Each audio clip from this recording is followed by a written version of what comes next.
tak asi začneme. Tak asi začneme. Tak milé divačky, milí diváci, milé posluchačky, milí posluchači, mé jméno je Marek Božoň a já vás vítám u našeho prvního dílu pirátského podcastu Šia na palubě.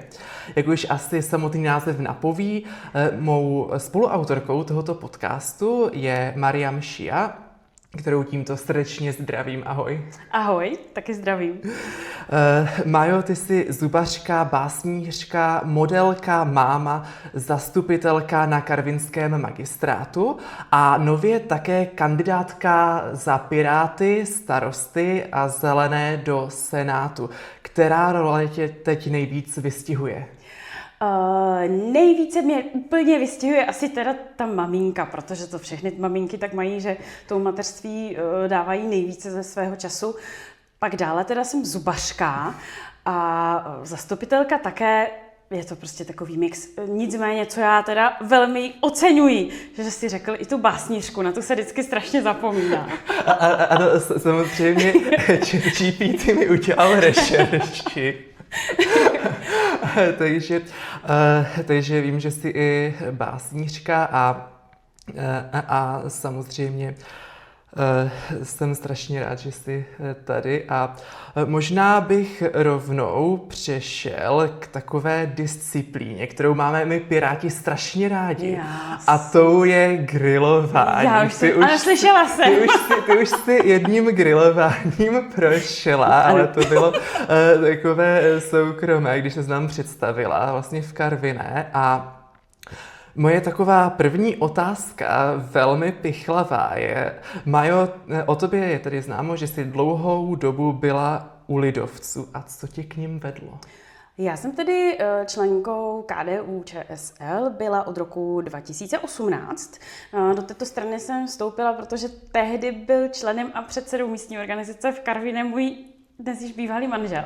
Takže jsem to brala jako, že spolupracujeme v té politice.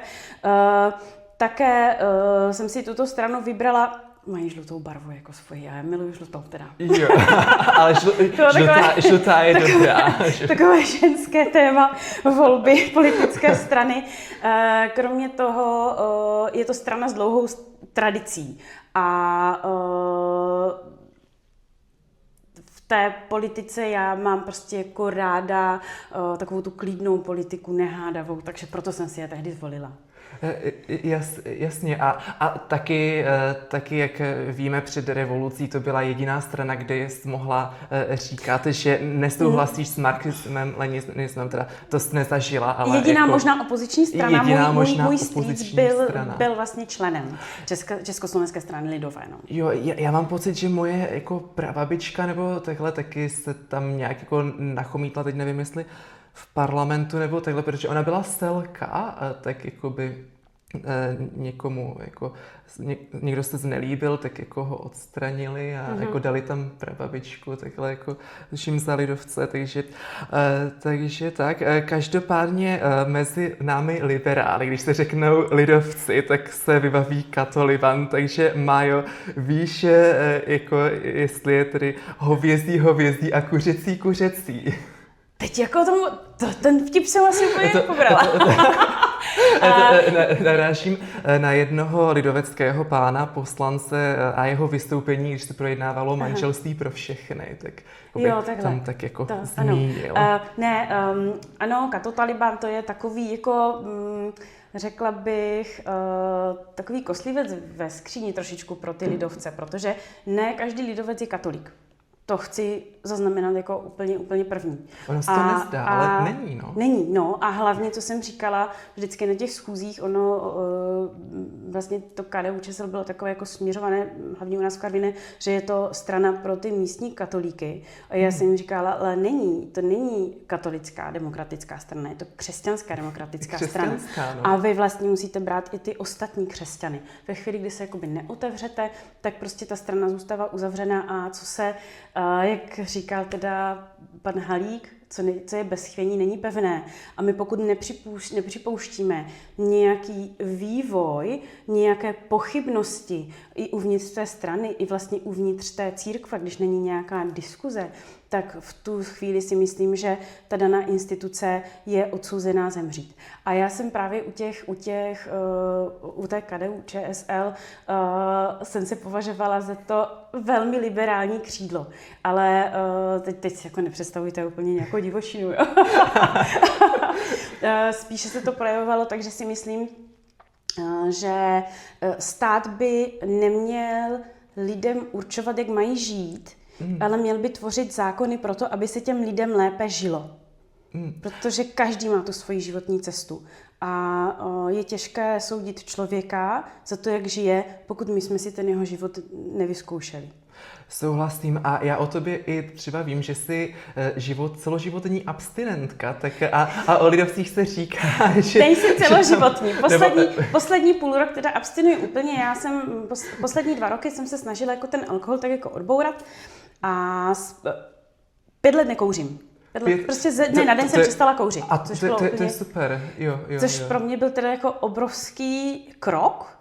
A najednou jsem si říkala, aha, tak to jde, tak jsem teďkom odbourala zase i ten alkohol k těm 45 a musím tedy jako říct, že pro mě je to pozitivní změna. Ono to tělo si po té 40 trošičku změny už žádá, aby mohlo dál fungovat. Jo, a ty cévy jsou potom takové lepší. Ano, a jsou takové jako průchodnější. Zářivější. A tedy, když se vrátíme od lidovců zpátky k Pirátům, tak vlastně co byl ten impuls, který tě přesvědčil, aby si kandidovala za Piráty? Impuls byla vlastně nabídka. Mně to přišlo strašně jako vtipné, že najednou psala mi teda jako Zuzka Klusová, jestli to teda jako můžu říct. Jo. Že by mi jako potřeba zavolat. A prvně jsem si říkala, aha, tak jako je před volbama, tak se pravděpodobně budou teda sestavovat kandidátky do komunálních voleb. A teď jsem si jako říkala, jak já jí to jako vysvětlím, že já úplně do toho komunálu nechci. Že jsem si říkala, že jako letos si asi odpočinu. A teď Zuzka mě volá a říká, no, jako jestli bych nechtěla kandidovat do Senátu. A mě to teď v té hlavě seplo, říkám, jako do Senátu, jako mi už je fakt 40. Ne mládežnická organizace, ale Senát. Tak jsem říkala, Zuzi, prosím tě, jako dej mi čas na rozmyšlenou, já si to musím nechat projít v hlavě. A pak jsem nad tím tak jako přemýšlela a nakonec jsem na to kývla z několika důvodů. Ten Senát je taková instituce, že vlastně vám dovoluje i nadále vykonávat tu svoji práci, kterou máte. Co bych nechtěla, tak bych jako fakt nechtěla odcházet z té stomatologie, protože mě ona strašně baví. No to hlavně v Karviné téma, že je nedostatek zubařů a teďkom ty kandiduješ jako takhle pryč. A jako... Již jsem měla 2-3 zděšené dotazy. Říkám, nebojte se, Senát se neschází každý den, Senát se schází jednou měsíčně, jsem schopná to nějak jako si v té ordinaci zařídit. A druhá věc je, že ten Senát mi přijde, že by měl být taková právě ta klidná politika. Že by měl zajišťovat tu stabilitu té politiky, že by to neměl být extrému. Právě proto se nikdy vlastně nemění celý, nikdy se vlastně nerozpouští celý. Nějaká ta kontinuita tam je a tím, že vlastně ti členové by měli být trošičku starší, tak už by neměli být tak emotivní a neměli být tak výbušní, takže si myslím, že by to mohlo být fajn. Oni tam vypadají, ti senátoři, takový vyklidnění, jako teda pak tam přišli někteří za ANO a divili se, že jako a tak, ale já v tom vidím i taky skvělou kontinuitu, protože spousta senátorů má vlastně tu předchozí zkušenost z komunální politiky, takže to je vlastně i to zajímavé, že Senát jako instituce jako nemá příliš velkou důvěru v občanech, ale jako ti konkrétní senátoři mají velkou důvěru, protože to jsou ti komunální politici právě. tam... Ano, do Senátu vlastně, pokud jde o ty volby do Senátu, tak vždycky mi říkají, ty seš pirátka. Já říkám, ne, je to trošičku jinak. Já momentálně jsem nezařazená, nejsem členkou žádné politické strany, ale Piráti mě nominovali, protože přišli na to, že moje názory nebudou v nějakém rozporu s jejich názory. Stejně tak si myslím, že to právě mají ty ostatní strany, které nás podporují. A mně se na tom právě líbí, že je to tak velké uskupení těch lidí. A to je přesně to, co já v té politice chci dělat. Pro mě je velmi důležité ty lidi sjednocovat. Ty jsi mi nedávno posílal video a mně se ono strašně líbilo. A tam na něm bylo právě vidět, že většinu věcí máme společných. Jo, většinu problémů máme společně. To naše pirátské, ano, já jsem tam byl poslíček z růžového e-shopu s jídlem, abych dělal reklamu. Takže to bych právě jako chtěla říct, že většinu problémů máme společných.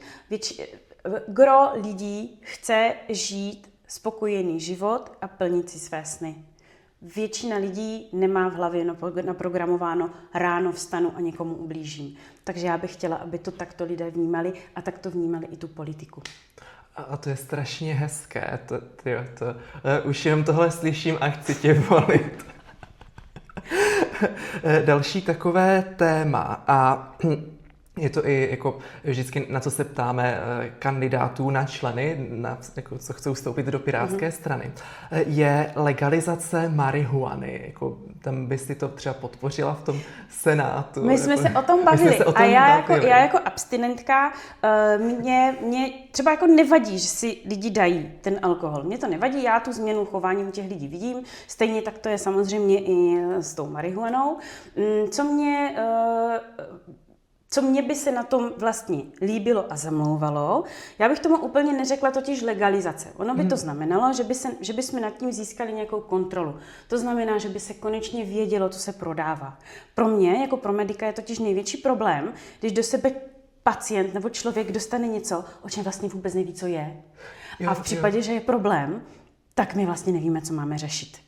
Jo, to naprosto souhlasím, nějaké jako specializované ano, že vlastně vy byste, řekněme si to upřímně, když potkáte babičky, tak oni se spolu sejdou a ukazují si ty svoje kegínky s tou mastičkou. Taky vlastně, jsem jednu mastičku dostal od babičky. Kdy vlastně vy neznáte původ, vy nevíte, kolik tam toho je, to znamená, kolik si toho můžete namazat, vůbec nevíte dávkování. A já bych byla strašně ráda, kdyby se to vědělo. Přirovnávala jsem vám to tehdy na té místní schůzi, že je to něco podobného, jako kdyby jsme si kupovali alkohol z nějaké neznámé likérky, které vlastně nevíme původ. Taky by určitě. To nebylo dobře. A tak u té mastičky třeba jako si dáš trošku a nebude tě bolet koleno a když si dáš trošku víc, tak budeš mít hezký večer. Ano. Nesmí se to přehnat. Nesmí se to přehnat. Ano, ale zase asi bychom nechtěli nějaké plantáže marihuany z Agrofertu, nebo... To by samozřejmě už nebylo tak růžové, že ano. Samozřejmě každý návrh, každý zákon má vždycky nějakou skulinu a bohužel je to tak, že většinou se najde někdo, kdo si tu skulinu najde a dokud to vlastně ten parlament neupraví, tak do té doby toho zneužívá. To je prostě úskalí každého zákona. Jo, mně třeba přijde zajímavá představa, jako, že by se to prodávalo v lékárnách, kde už se to konec konců jakoby prodává na předpis, tak jakoby se to třeba za určitých okolností jakoby i rozšířilo pro jako a bylo by fajn, kdyby tam na tom bylo třeba napsané, máte takové a takové vedlejší účinky, tak a tak dlouho to máte v krvi, tak dlouho je to identifikovatelné. Protože jakmile něco dáte za vlastně hranu toho zákona, tak se to vždycky prodává pokoutně, krouží o tom legendy a vlastně k tomu nemáte relevantní informace, takže nevíte co a jak. Nejhorší problémy s alkoholem mají děcka, kterým není 18, dostanou si někdy tajně k lahvi od tatínka a vypijou to sami. Že? Ano. A já si myslím, že ta osvěta určitě lidi zajímá, takové informace třeba, jak dlouho potom nesmíte řídit. Přesně tak. To by si myslím bylo velmi dobré. To bylo super. A tím pádem, že bychom vlastně věděli, že je to konopí, policie by třeba mohla mít i testy vyloženě na to, vy byste věděli, na co vás testují. Takže pro mě, ano, každý řekne legalizace konopí, všichni tady budou chodit zhulení, není to tak. Není to tak. Jo, ono asi hlavně to dostat jakoby co nejvíc toho nelegálního trhu. Ano, přesně tak. A když to bude i jako méně na tom nelegálním trhu, tak se k tomu potom méně dostanou ty děti a jako to jde především dobrá tedy. A poslední grilovací otázka, mě by... Taky na to se ptáme všech kandidátů na členství ve straně, je vztah k Evropské unii a k NATO. Jestli bychom třeba měli zůstat v obou institucích nebo vystoupit. Já na to úplně nevypadám, ale já jsem Evropanka, o sobě říkám. Já jsem Evropanka z Karviné. Pro mě, protože já si ještě pamatuju, já jsem se narodila v roce 81, takže si pamatuju ve svém jako útlém mládí dobu, kdy jsme nemohli za hranice. A taky si pamatuju tu dobu, kdy nás najednou za ty hranice pustili a já jsem byla jak v Jiříkově vidění. Já jsem najednou se dostala do takového toho svobodného světa, kde se všechno dalo v pohodě koupit. Nikdo se jako na vás nedíval, že co to děláte, nikdo nikoho nekontroloval. A pro mě ta Evropská unie je právě zárukou takové té svobody, i svobody toho pohybu. Není to totiž tak dávno, když jsem ještě byla na vysoké škole, když jsem začínala, tak jsem vlastně jezdila do Polska a já jsem pokaždé musela ukazovat pas. A ten nepříjemný pocit, když jako, já vím, že ten celník to nemyslel špatně. Byla to jeho práce. A teďka vás tak jako prolustruje, podívá se do toho pasu, pak vás zase prolustruje a vy nevíte, jestli vás pustí. Najednou tohle odpadá. A moje děti třeba, já jim musím připomínat, holky, ale jedeme za hranice, takže si vemte občanky. Pro ně jako takové to cestování mezi státy, oni to berou jako naprostou přirozenost. Stejně tak, že nemusíte mít devizový příslib. Můžete úplně v pohodě si směnit peníze. Nikdo vám to nekontroluje. Ta svoboda je naprosto neuvěřitelná. A to je něco, co bych jako chtěla pro ty moje děti zachovat. Jo, já taky si pamatuju, ještě, to nebyly asi 4 roky, hodně dávno, když jsme jeli do Chorvatska a museli jsme ukazovat pasy na hranicích a tak, takže když můžu cestovat po Evropě právě bez pasu, tak to mi přijde strašně super. A když si teda zmínila svůj rok narození, mě napadá taková strašně jízlivá otázka. Tady totiž v české politice je takový nešvar a mě by zajímalo, jak daleko jsi to jakoby dotáhla v kariéře jako komunistickou stranou, jestli jsi třeba aspoň to dotáhla do Jiskřiček třeba, nebo Byla jsem jiskřička, protože celá třída byla. A do toho pionýra už jsem teda jako nedorazila. Jo. Je fakt, že já jsem byla tak malá, že jsem o tom vlastně vůbec neuvažovala. Vím, že teda jako byla strašně smutná, že maminka jako nechtěla koupit takovou tu, oni měli totiž ty svoje jako sukínka. Říká, ne, budeš mít to obyčejnou modrou. Takže u nás to jako úplně nefrčelo, ale mi to samozřejmě jako bylo líto, protože pro ty děti to byl kolektiv. Na druhou stranu, chodila jsem na základku, kde se na to tak jako úplně netlačilo. Kde se to jako úplně tak nebralo. Ty jiskřičky byl takový kroužek pro děti. Nebyla tam žádná masírka jako z Lenina a tak dále, to nic nevím. Neměla si krycí jméno třeba? Ne, neměla. Z velké části mě teda zachraňovalo, že já jsem často na ty schůzky těch jiskřiček nechodila, protože jsem chodila do pěveckého sboru Permoník. A mě ty jsi tam taky zpívala. No. Měla jsem číslo 223. Já jsem byl 234/234 a potom teda už zavedli mužský komorní sbor. Takže já jsem 223. Zpíval druhý nebo třetí hlas. To znamená vždycky ve dvojhlase dvojka, ve trojhlase hlase druhý hlas a ve 4 hlase trojka. No. Jo, a asi je to dobré říct pro diváky, kteří nejsou poučení. A to číslo za lomítkem je vlastně stejný princip, jenom v případě, že se sbor dělí na 2 sbory. Ano, občas se to stávalo. Tak to jsem zjistil o tobě takovou super věc. A jo, kde jsi byla s Vermoníkem, nebo stihla jsi to ještě? Já jsem právě stihla hned jak otevřeli hranice, tak jsme byli nejdřív v Görlitz, což je vlastně hraniční město se Zgořelcem v Polsku, a pak jsme zpívali v Kolíně nad Rýnem, to si pamatuju. To byl jako první takový výlet za hranice, no. Jo. Já jsem byl taky v Německu několikrát a ve Španělsku a právě si i pamatuju příhodu, jak nám paní Scheinerová vyprávěla, že oni tuším jeli trajektem jako se sborem na Aljašku nebo někam jako do Spojených států a teďkom sbor se jako už přeplul zpátky do Sovětského svazu a ona s manželem to nestihla. Takže a oni samozřejmě, když se jelo na západ, tak jako dostali jako stranickou paní, která tam jako na ně jako dohlížela, aby nezdrhli. Že oni vlastně nelegálně emigrovali na chvíli.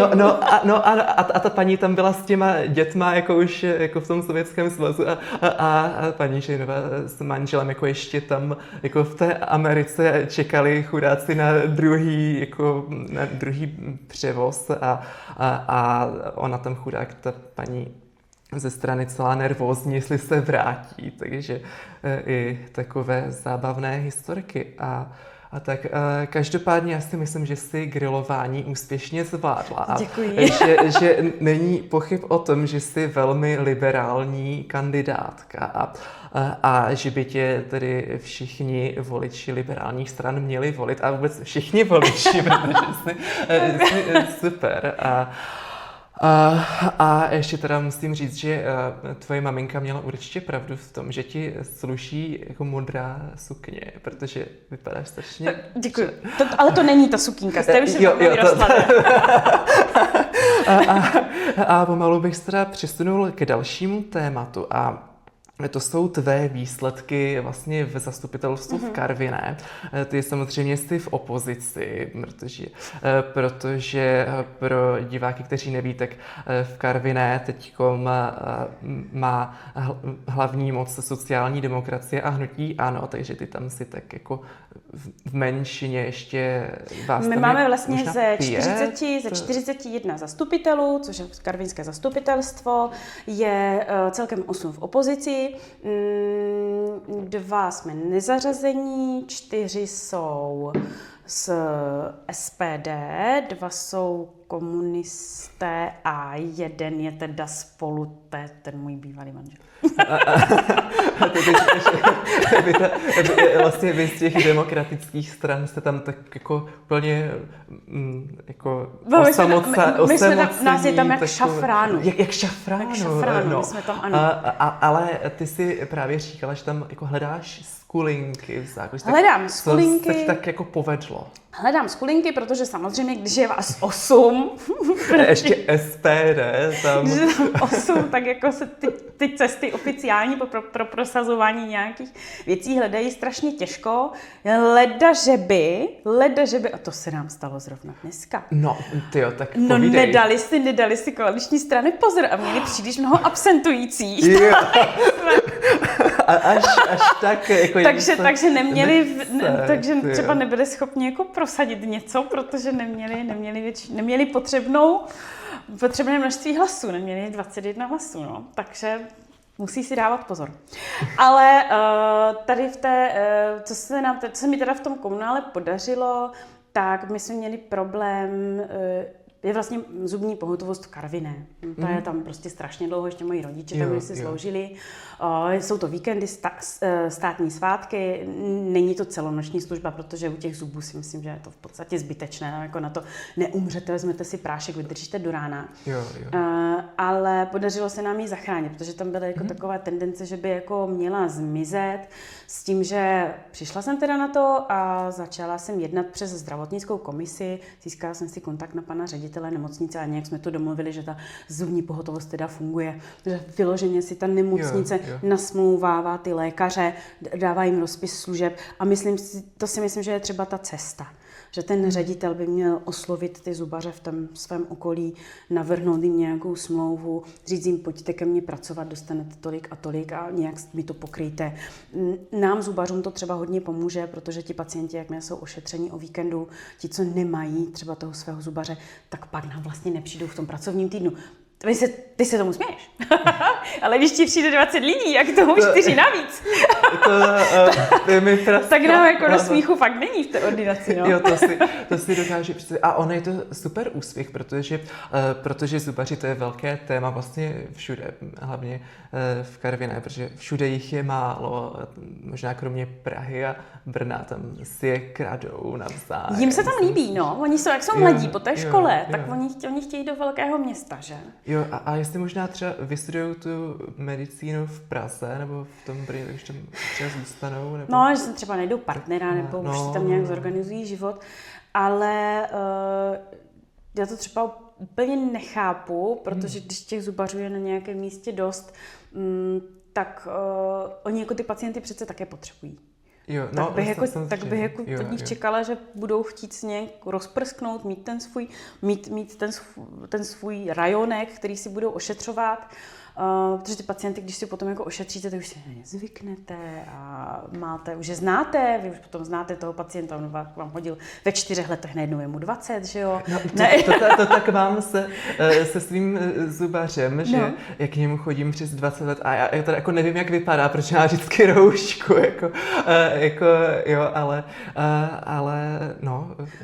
Takže s těmi zubaři, tak já jsem za tu zubní pohotovost velmi ráda a pro mě nemá smysl to nějak centralizovat, protože bohužel většina těch pacientů, kteří to ošetření na té pohotovosti potřebují, nejsou nějací bohatí, kteří jezdí Mercedesem a zajedou si do Prahy. Ale většinou jsou to právě lidé, kteří jedou autobusem nebo jdou pěšky. Takže pro ně je důležité, aby ta pohotovost byla v té nějaké slušné dojezdové nebo příchozí vzdálenosti. Asi i starší lidé možná. Starší lidé chodí, ano, starší lidé zase mají většinou ten problém, že měli toho zubaře, ale jim třeba umřel nebo odešel do důchodu. Jo, to se nám taky stává, bohužel. Mně se tak stává taky pomalu třeba s obvodní doktorkou, která, k ní chodila moje prababička, potom babička, mamka a pak jako táta, já se sestrou, ale ona už potom odešla do důchodu, že, takže... No i tak toho vydržela hodně teda. Vydržela hodně, no jasně, protože prababička k ní začala chodit hned, jako když byla paní doktorka po škole, takže já se děsím, kdy mi odejde do důchodu moje skvělá paní oční doktorka, takže takhle, ale co vím o komunální politice, že to je občas velmi takové ošemetné povolání a ty, když si hledala jakoby ty skulinky, tak musela si třeba někdy odmítnout obálkový dárek. Snažil se na tebe někdo udělat nátlak Oni mě nedávají peníze, oni mě vždycky nosí čokolády. A už si říkám, prosím vás, nenoste mě sladké. Ne, nikdo mi neuplácel.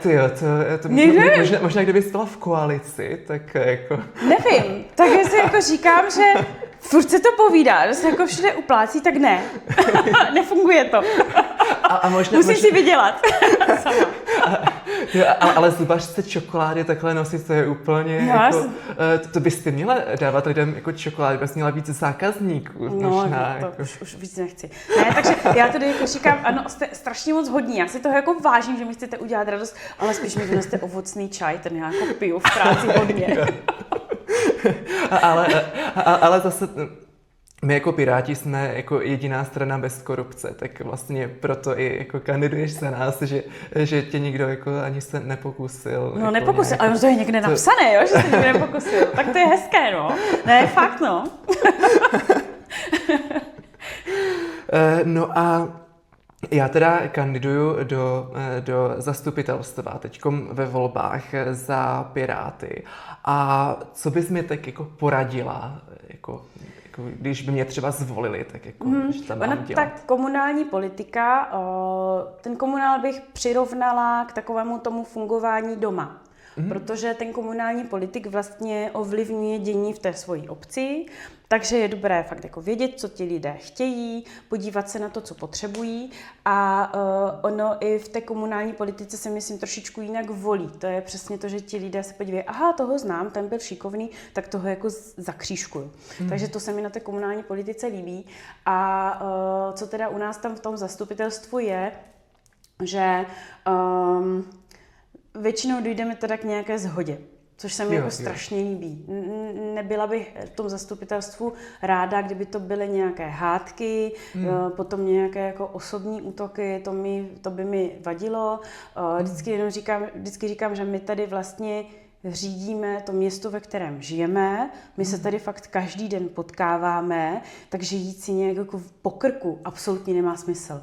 Jo, takže žádné, nevím, 10hodinové obstrukce, jako pan Okamura, nebo osobní invektivy. Naštěstí ne.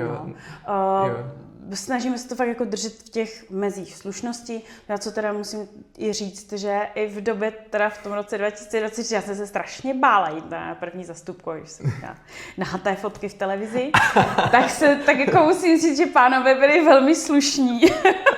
Nikdo neřekl ani slovo, za což jsem mi teda jako strašně vděčná.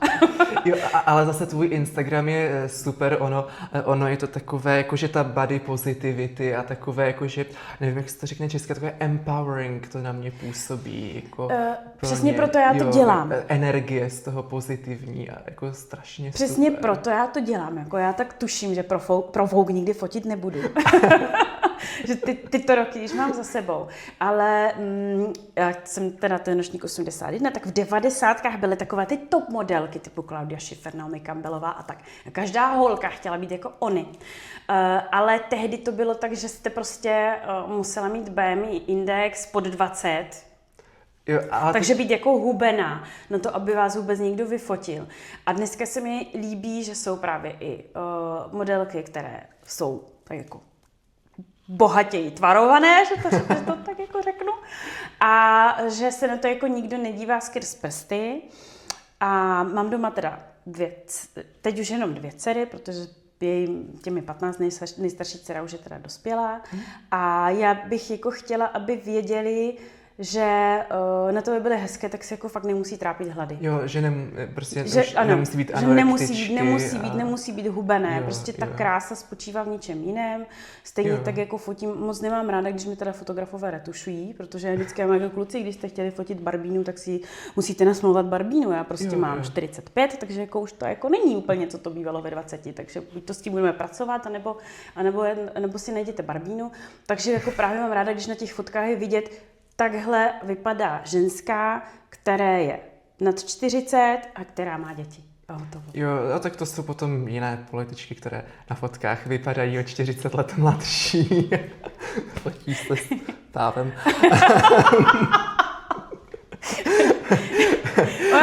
Ono se to z retuší nesmí přehnat. No. Přesně tak. Každopádně asi nejdůležitější téma a poslední naše, tvoje plány v Senátu a jak vlastně překlopíš svoji zkušenost z komunální politiky do toho Senátu, do té práce tam? Překlopím. Myslím si, že je to spíš takové to, jak jsem ty 4 roky v politice, tak jsem 4 roky teda v tom zastupitelstvu, v té politické straně jsem byla delší dobu, tak jsem přišla na to, že velmi důležité je pozbírat si všechny informace. A teprve potom si vytvářet nějaké stanovisko. Úplně nejhorší jsou nějaké emotivní výstupy, jako ježišmarja, teď mi to řekli, tak teď najednou všechny odsoudím. To si myslím, že ani by do toho Senátu právě nepatřilo. To si myslím, že právě ten Senát má určovat, má uklidňovat možná trošičku tu poslaneckou sněmovnu. Jo. A to bych právě v tom Senátu chtěla mít. Dále si myslím, že bych tam mohla zúročit. Zní to jako hrozně moje životní zkušenosti. Slyším v sobě mamínku svojí vlastní. Takže ty životní zkušenosti by se tam mohly projevit A také to, že byla jsem vlastně členkou KDU, kdy já jsem byla jedna z těch liberálnějších, ale zase si třeba myslím, že pro Piráty možná já budu z těch více konzervativních. Takže já jsem možná taková strašně těžká na zařazení. A to si myslím, že by právě mohlo být dobře, že se nenechám strhnout k extrému. Jo, a já si myslím, že to je potřeba tak nějak jakoby sjednocovat ty lidi, jako říká se, že je v Česku studená občanská válka a politici hledají jednoduchá řešení, jakoby. Takže tomu jako hodně taky napomáhají často předvolební kampaně, nechci jmenovat konkrétně stranu, která to dělá.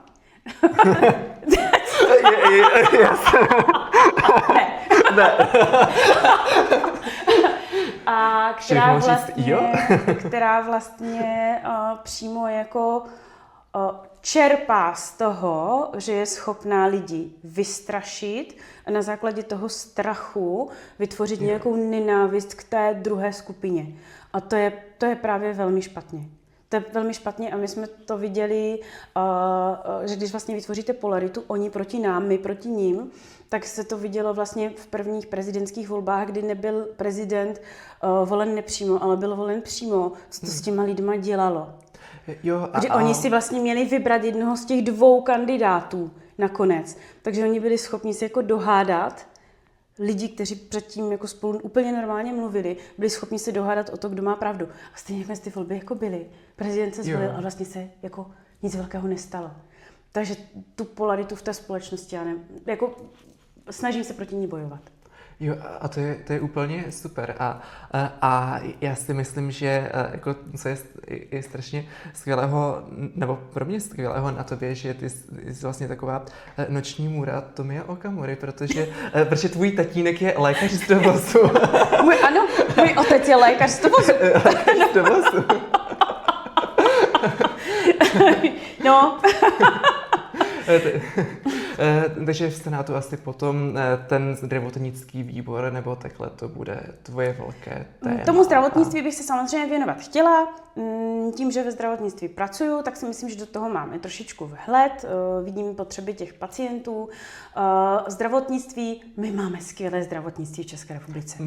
My si máme výborně takové zdravotní péče, jak se dostává našim pacientům, se fakt jako ve většině zemí prostě lidem nedostává. Takže buďme za to vděční a budu se snažit to pokud možno prostě zachovat. Ať se tak máme i nadále. Jo, určitě. A teďko mě napadá, vláda má jako téma jako super nemocnici v Praze, takže to asi bys možná nepodpořila, protože máš ráda tu decentralizaci. To je taková ta centralizace, no. To je proti té vesničce má střediskové, že jo? No. Já samozřejmě chápu, že medicína se vyvíjí tím směrem, že vlastně se hodně specializuje, potřebujete hodně drahé přístroje, potřebujete specialisty. Kdysi to bylo tak, že byl vlastně jeden doktor, který zvládal udělat chirurgii, zvládal porodit, podíval se vám na dítě. Dneska je to tak, že i ten chirurg je specializovaný na jednu oblast. Jo, ono, já teda znám chirurgii ze seriálu Good Doctor, takže... Tak ten umí všechno. Ten právě umí všechno. Ano, ale to je právě to, že tak to většinou není. Že každý je má jako tu svoji specializaci a každý umí něco. V tom jako to chápu. Ale to, že budeme mít jako jednu super nemocnici, která bude super specializovaná, tak ano, ale tím pádem my musíme dát vědět těm lékařům, kteří jsou na té periferii, pokud máte něco, s čím si nevíte rady, tak nám to prosím pošlete. Určitě nějaká jako spolupráce. No. A taková na závěr poslední otázka. První věc, co bys udělala v Senátu, protože bývaly kandidátky do Senátu, které jako řekly, že jako první věc, co udělají po jako zvolení senátorkou, že přijdou do Senátu a jako poprosí ten Senát o nevydání k trestnímu stíhání, tak co bude tvoje první věc, co uděláš jako v Senátu? Sami za sebe o nevydání? No, jasně, já narážím na paní Naďovou.